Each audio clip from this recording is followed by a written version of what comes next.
como lo hacemos todos los miércoles, saludamos a la doctora Adamar González, una médica general experta en nutrición y en otras disciplinas. Doctora Adamar, bienvenida. ¿Cómo nos escuchas? Buenos días. Muy buenos días, don Gilberto. Muy buenos días a todas las personas que, como todos los miércoles, nos escuchan aquí para saber un poquito más acerca de cómo la nutrición, la alimentación y cómo la salud integral forma parte de nuestra vida. Sí, señor. Antes de hablar un poco del tema del día de hoy y que llama la atención por la relación que existe entre la parte mental, emocional y lo que las personas comen, me permito preguntarle si de pronto tendría algún concepto sobre usted, que ha sido una profesional colaboradora en centros carcelarios. ¿Qué tan frecuente es esto que pasa con personas que fallecen por cuestiones médicas o algo? ¿Cómo se percibe desde la parte de medicina cuando estas cosas ocurren que no son tan comunes? Bueno, la medicina correccional, yo llevo ya alrededor de unos 11 años trabajando y es interesante porque se le da el servicio a los presos exactamente como lo hacemos en la comunidad afuera. Lo que significa que el cuidado en personas especialmente de enfermedades crónicas se da con los medicamentos y con todo lo que son los guidelines que se utiliza para todas nuestras, pues nuestros pacientes que se encuentran en el área de afuera, lo que atendemos outside. La parte interesante es que nosotros tenemos que ser un poquito más cuidadosos en medicina correccional, porque esta vez estamos todos en un lugar donde hay mucha comunidad de personas y esta a su vez es importante, especialmente con el COVID y enfermedades que son de tipo infeccioso, tener estos pacientes los cuales se trata de evitar brotes, se trata de evitar que estos pacientes se contagien, se trata de evitar que estos pacientes lleguen a un punto en el cual pueda causar un tipo pues, de una pequeña epidemia dentro de esta área. Así que la medicina en realidad correccional no simplemente es la parte de ayudar a la persona con una enfermedad crónica y aguda, sino de mantenerlos seguros en cuanto a cada uno, tanto el personal que trabaja en corrección como lo son los presos por sí. Así que es un poquito más compleja de lo que las personas piensan, no es para todo el mundo, es una medicina bien, a mí me fascina, es una de las áreas médicas que a mí me llama mucho y que amo, porque muchas personas en realidad a veces no tienen ningún tipo de cuidado médico si no es que llegan a este centro de corrección, que en cierta manera pues no es la mejor manera para dar servicios médicos, pero en cierta manera se cubre esas necesidades básicas del paciente. Estos pacientes cuando llegan con un historial que muchas veces nosotros desconocemos, unido al uso de drogas y otro tipo de vicios que al final pues pueden desmejorar o complicar el cuadro clínico del paciente. Así que cuando el paciente llega usualmente a estos intake y lo vemos por primera vez, no conocemos muy bien ese historial médico del paciente. El paciente no quiere hablar con nosotros porque obviamente está en un lugar que no quiere estar y hay que utilizar ciertas estrategias, hay que trabajar de una manera un poquito más psicológica para que entonces el paciente deje de decir lo que tiene, qué medicamentos usa y todo lo demás. Si ocurre algún tipo de fatalidad, usualmente pues puede ser, hay miles de maneras, pero muchas veces son relacionadas a drogas, a que el paciente no lo pudo decir, a complicaciones que ya el paciente tenía de antemano y que no se cuidó en ningún momento. Y es entonces dentro de este estado de corrección donde nosotros pues, nos damos cuenta de todas estas complicaciones que los pacientes presentan. Sí, nos está hablando hasta ahora para los oyentes de la Alianza Informativa la doctora Adamar González, experta en medicina general y por supuesto en nutrición, VIH y otras disciplinas.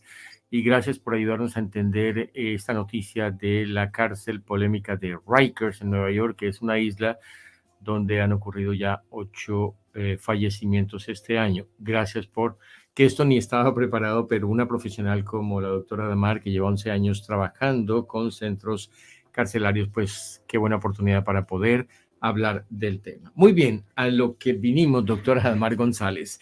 ¿Qué relación existe, positiva o no, o la conexión entre alimentación y las emociones, y desde cuándo se le está dando importancia a esa directa relación? Pues, don Gilberto y todo lo que están escuchando, es bien estrecha esta relación entre nuestras emociones, porque ellas tienen un efecto poderoso sobre nuestra elección de alimentos y sobre los hábitos de alimentación. tanto las emociones influyen en la alimentación como la alimentación influye en nuestras emociones. Eso va de la mano de una parte y la otra. ¿Por qué? Porque se ha encontrado un vínculo bien grande entre la emoción y la alimentación. Es más fuerte en personas que son obesas, y estas personas obesas usualmente tienen elecciones que no son las correctas porque los alimentos que han escogido hasta llegar a esta situación no son los alimentos correctos. Y en cierta manera hay lo que se conoce como nutrición emocional, donde estas personas tienden a esconder o a guardar esos sentimientos o esas emociones con la alimentación. Sin embargo, es interesante porque también hay ciertos alimentos que nos pueden a nosotros ayudar a mejorar estos estados emocionales. Por ejemplo, hay alimentos que nos ayudan a sentirnos mucho mejor, alimentos que nos ayudan a ese estado de felicidad, ese estado de tranquilidad, como por ejemplo alimentos que tienen cantidades de triptófano. Triptófano es un aminoácido que es precursor de la serotonina. Y este neurotransmisor, que es bien importante, especialmente en todo lo que tiene que ver con el bienestar de la persona, en realidad la gente diría, bueno, la serotonina, si es un neurotransmisor, se produce en el cerebro. Pues valga la redundancia decir que la serotonina se produce un 75% en la base intestinal y el otro por ciento en la base de lo que es entonces esta área cerebral, constituyendo que todo nuestro sistema gastrointestinal tiene un aporte emocional grandísimo, porque entonces estos alimentos que llegan a nuestro intestino, que tienen estos triptófanos, nos ayudan entonces a poder producir estos neurotransmisores que a la misma vez nos van a regular en todo lo que es la parte emocional, y cómo entonces estas emociones nos ayudan a nosotros a elegir mucho más sabiamente qué alimentos escoger para mantenerlos entonces fuera de estos estados inflamatorios, de esta obesidad, que es lo que realmente está afectando muchas veces a estos pacientes.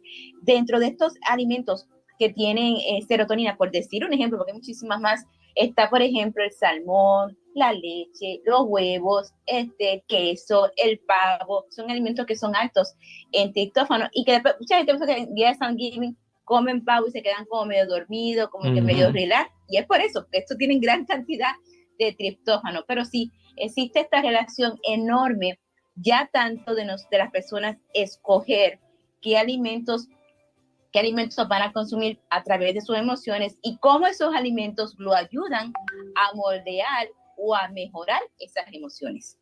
Sí, estamos hablando con la doctora Adamar González, médica general, especialista en nutrición, y está planteando la conexión que hay entre las emociones y la alimentación.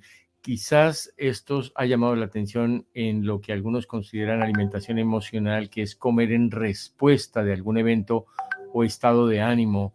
Nos hablaba de cómo hay alimentos que ayudan a subir el ánimo, pero también cuando una persona está pasando por una situación que ya le ocurrió, quizás la manera de somatizar eso o tratar de exculparlo es comiendo ciertas comidas que definitivamente no van a ser positivas. Así mismo es, y lo hemos dicho, como esas emociones, como por ejemplo personas que tienen altos niveles de estrés, tienen a tender a tener esos atracones, porque entonces llevan esa psicología emocional a comer más, porque es lo único que pueden realmente tener control. Personas que tienen depresión es todo lo contrario, dejan de comer por varios días o comen cosas que realmente no son saludables. Aquí la parte emocional juega un papel bien importante, pero no simplemente es ver la parte emocional al momento de decidir, sino es ver cómo esos alimentos también te van a ayudar a ti como una manera, un poquito de tratamiento a que esas emociones fluctúen. No es lo mismo una persona deprimida que me coma, por ejemplo, comida chatarra, comida de afuera, a una persona deprimida que comience a comer cantidades de más vegetales, más animales, más proteína, más cantidad de frutas, este tipo de proteína, este tipo de aminoácidos, este tipo de suplementos que lo ayuden al paciente a entonces moldear esas hormonas, esos neurotransmisores, esas vitaminas, esos antioxidantes que mejoren en cierta manera junto a otros estilos de vida, porque no solamente es la alimentación, a lo que es entonces el caminar, al descansar, mejore como tal ese estado anémico de la persona. Y es bien importante porque esas emociones tienden entonces a estar en conflicto en sí, pero entonces te hacen tomar unas decisiones que no son las correctas en cuanto a diferentes aspectos. Y la alimentación es uno de ellos. Sí, y si estamos hablando, por supuesto, del comer, esto también queremos saber, doctora Damar, si está relacionado con el tomar un licor, tomar un trago, cuando se tiene emociones de lo que sea. ¿Qué tanta relación también hay ahí y qué tanto afecta o beneficia la salud de una persona? Sí, el factor emocional más influyente en estas personas sedentarias, personas que tienen obesidad, personas que están deprimidas, es la que se desinhiben, que entonces no le tienen ese respeto ni a lo que comen ni a lo que beben, a ciertos, por ejemplo, puede caer entonces en diferentes tipos de drogas, en el alcohol, en estos atracones, en antojos, en todas aquellas cosas que le causen placer. Y la comida tiene un estímulo también de placer. Hay mucha gente que come solamente por el paladar y no para suplir las necesidades nutricionales que tiene. Y personas que están tanto en depresión, tanto en un estrés fuerte, pues tienen entonces a romper esa inhibición y empiezan entonces a tomar unas decisiones, ya sea con alimentación, pero esto tiene un aspecto increíble, como también son las drogas, el alcohol, fumar y otro tipo de vicios que también está relacionado con esa parte emocional, donde la persona pues no puede tomar esas decisiones correctamente. Esto es un tratamiento,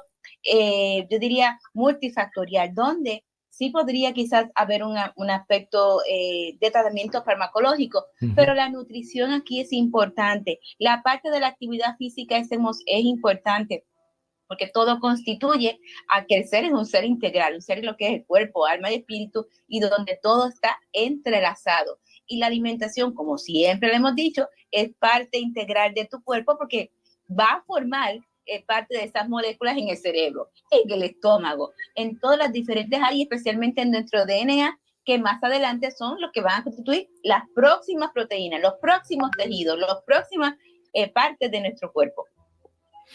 Nos decía un oyente hace algunos días que evidentemente la práctica, o mejor, los comentarios de la doctora Damar González hacen ver la necesidad de darle más importancia a la nutrición porque ya se están tocando otros tópicos que quizás no son muy comunes de hablar ni con los médicos ni con en la casa. Hay una pregunta que quisiera conocer el concepto, doctora Damar González, y es el hecho de que la gente no come quizás lo que quiere, sino lo que puede, y para nadie es un secreto que una de las maneras de medir las condiciones de una comunidad en cualquier lugar del mundo, pero particularmente de los países en desarrollo, pues es sus niveles de comida. Muchas veces ni siquiera alcanzan los tres alimentos diarios. Cuando no se puede comer lo que se quiere, al menos, ¿cuál es la recomendación que podría decir para que haya una buena digestión, una buena salud y, por supuesto, una buena salud emocional? Las personas deberían tener en cuenta comer. Sí, es interesante porque estamos viviendo realmente increíbles niveles de pobreza a nivel mundial cuando el mundo tiene tanta abundancia en diferentes áreas, pero no hemos podido hablar quizás por la parte del gobierno, quizás por lo que son entonces las comunidades, no llevar estos niveles a todo el mundo para que sean pues iguales para cada comunidad. Pero sí hay muchas personas que me dicen, pero doctora, yo no puedo comprar como alimentos orgánicos, por ejemplo, o no tengo suficiente dinero para comer tan bien como usted me dice. Yo siempre digo, hay dos maneras importantes. Los alimentos aún orgánicos no te van a garantizar que sean orgánicos. Hay realmente maneras que podemos utilizar nosotros. Si podemos hacer algo sustentable, si tenemos el espacio en nuestra casa para poder cultivar quizás estos pequeños pimientitos, estos tomatitos, ¿verdad? Que podamos nosotros a empezar nosotros mismos poder sustentarnos, sería maravilloso. A veces podemos utilizar algún tipo de maquinaria hidropónica, donde quizás lo podemos hacer dentro de la casa, o quizás podemos tener nuestro pequeño jardincito con estas cositas que nos gustan, quizás algunas hierbitas para poder entonces utilizarlas. Eso sería una solución. Número dos, aún los alimentos que estábamos hablando que pensamos que son importantes porque son orgánicos, se pueden conseguir a un precio quizás un poquito más económico. No tenemos que irnos a un supermercado carísimo para comprar un alimento orgánico. Podemos irnos a estos farms que están cerca de nuestra comunidad, que a veces están estos agricultores y los venden a un precio muchísimo más barato, a un free market, a veces los domingos donde están todas estas personas que traen sus productos, que los podemos conseguir muchísimo más barato, y aquellos alimentos que están en temporada, pues son mucho mejor porque están dentro de este ámbito de lo que son las estaciones, aportan esos nutrientes que necesitamos en esos momentos de nuestro season o de nuestra temporada, y además no nos salen tan caros. Así que a veces pensamos nosotros que comer saludable es caro. No tiene que ser caro. Y si por último no podemos quizás comprar un alimento, pues vamos a utilizar quizás algunos suplementos nutricionales que nos ayuden por lo menos a balancear un poquito esas deficiencias.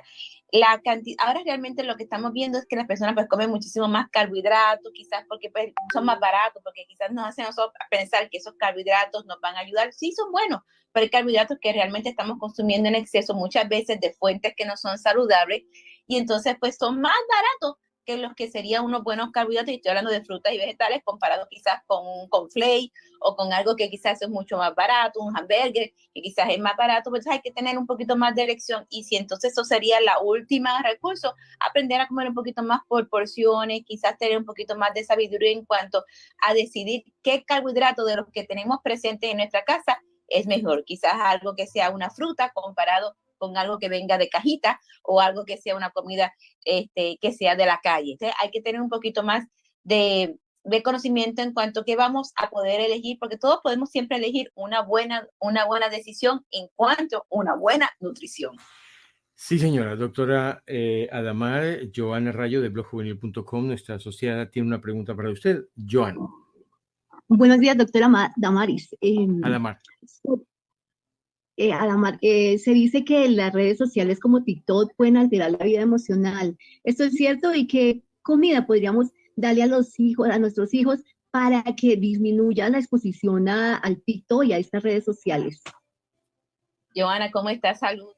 Yo estoy en una lucha con todo lo que son estas redes sociales y la parte de lo que es salud y nutrición, porque muchas veces estos jóvenes influencers hacen una dieta y ellos piensan que no quieren vender la dieta a todo el mundo y que todo el mundo va a reaccionar igual a como ellos perdieron peso. Y los jóvenes que a veces tenemos esta pequeña distorsión acerca de lo que es la realidad y vivimos dentro de estas redes sociales todo el tiempo, piensan que no, si ya rebajó 15 libras en una semana o en 3 días con esta dieta, pues eso es lo que yo voy a hacer también yo. Y entonces caemos en problemas como la bulimia, como la anorexia o en obesidad, que también sería otro tipo de trastorno alimentario. Entonces, ¿qué podemos hacer nosotros? Aquí la comunicación es bien importante, la parte de la familia, la parte de nuestra comunidad como hispanos, de aprender a comer en familia, de que haya esa comunicación entre jóvenes, de dejarles saber a ellos la importancia desde pequeño de lo que es una buena alimentación, de por qué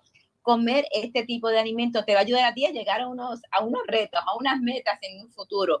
El saber también que no todo lo que escuchamos, y eso lo sabemos nosotros como adultos, pero a veces los niños no saben que todo lo que escuchan afuera no es completamente real o verdadero para la persona que lo está escuchando. Entonces hay que sentarse con sus hijos, estar más aware de lo que estamos viendo, aprender que la nutrición, podemos buscar quizás una manera, hay buenos websites a través del CDC, hay buenos websites a través de buenos médicos que te dan este tipo de enseñanza para jóvenes, hablando un poquito de lo que es obesidad infantil, y que lleven de la mano, porque hay un idioma un poquito diferente, tanto para niños, tanto para jóvenes en cuanto a nutrición y salud, que ellos puedan entender, que lo puedan ver de manera más fácil, que no significa que no puedan comer chocolate, pero hay un tipo de chocolate quizás que es más saludable que este chocolate, que quizás no puedan comer helado, pero entonces sabemos que hay unos helados que quizás están a base de agua, y podemos utilizar diferentes cosas para que el joven no pierda esa sensibilidad a la alimentación y le cojan como un poquito de miedo, porque me llegan entonces adultos